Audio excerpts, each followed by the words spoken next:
Tiap hari, kita tuh kayaknya login terus ya, ke email, media sosial, macam-macam. Tapi pernah nggak sih kepikiran apa yang sebenarnya terjadi di balik layar itu semua? Nah, kali ini kita bakal ngebongkar konsep paling dasar dari semua itu, otentikasi. Coba deh bayangin sebentar, waktu Anda masukin password buat buka email, kok bisa ya sistem itu yakin seyakin-yakinnya kalau itu tuh beneran Anda, bukan orang lain yang iseng? Nah, pertanyaan yang kelihatannya simpel ini, itu tuh jantungnya keamanan digital loh.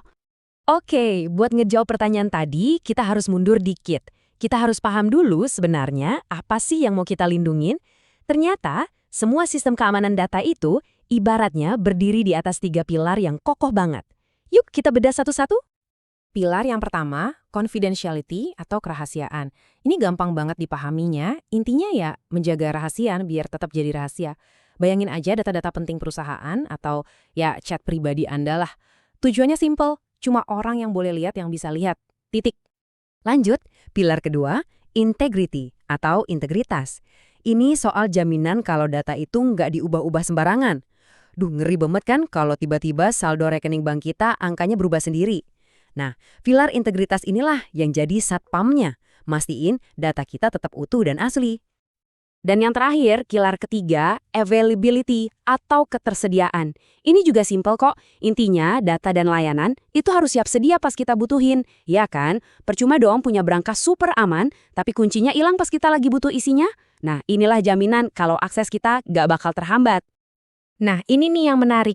Dua pilar pertama tadi, kerahasiaan sama integritas, gimana cara jagainnya? Ternyata keduanya itu bergantung banget sama satu proses kunci. Satu proses yang sama. Dan proses itu ternyata cuma 2 langkah simple. Ibaratnya kayak kenalan dan buktiin. Namanya identifikasi dan otentikasi. Yuk kita lihat bedanya apa. Oke, jadi gini bedanya. Gampang kok. Identifikasi itu pas Anda ngaku.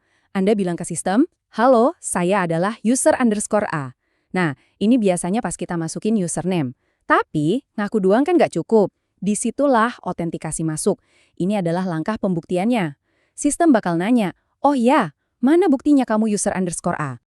Proses ini kita lakuin tiap hari loh. Langkah pertama, identifikasi. Masukin username. Langkah kedua, otentikasi. Masukin password.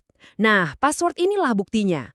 Di belakang layar, sistem langsung ngecek. Cocok nggak nih sama yang disimpan di database? Kalau cocok, ya udah, pintu kebuka. Simple banget, tapi ini fondasi keamanan digital kita. Terus, bukti itu bentuknya apa aja sih? Umumnya ada beberapa kategori. Yang paling umum sesuatu yang kita tahu, ya contohnya password atau PIN. Terus ada juga sesuatu yang kita punya, kayak HP kita buat nerima kode OTP kan, atau token fisik. Malah ada lagi yang ketiga, sesuatu yang jadi bagian dari diri kita, kayak sidik jari atau muka kita pas pakai face recognition. Semua itu cara buat buktiin ini loh beneran saya. Oke, sekarang kita sambungin lagi nih titik-titiknya. Gimana caranya proses identifikasi sama otentikasi ini nyambung lagi ke 3 pilar keamanan yang kita bahas di awal tadi? Nah, disinilah semuanya jadi masuk akal. Anggap aja otentikasi itu satpamnya. Dia ini gerbang utama buat kerahasiaan. Gimana kita mau jaga rahasia kalau kita nggak tahu siapa yang masuk? Terus, dia juga penjaga integritas. Cuma orang yang udah diverifikasi yang boleh ngubah-ngubah data.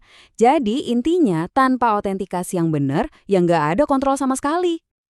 Jadi, kesimpulannya begini. Tanpa cara yang kuat buat mastiin siapa adalah siapa, 2 pilar utama tadi, kerahasiaan dan integritas, itu bakal langsung ambruk. Udah, gitu aja. Seluruh bangunan keamanan digital kita itu ya bertumpu di atas proses verifikasi ini. Makanya, lain kali pas Anda ngetik password atau nempelin sidik jari buat login, coba deh ingat-ingat ini. Anda tuh nggak sekedar masuk ke sebuah sistem, Anda lagi melakukan salah satu tindakan paling fundamental di dunia digital, yaitu secara aktif membuktikan siapa diri Anda.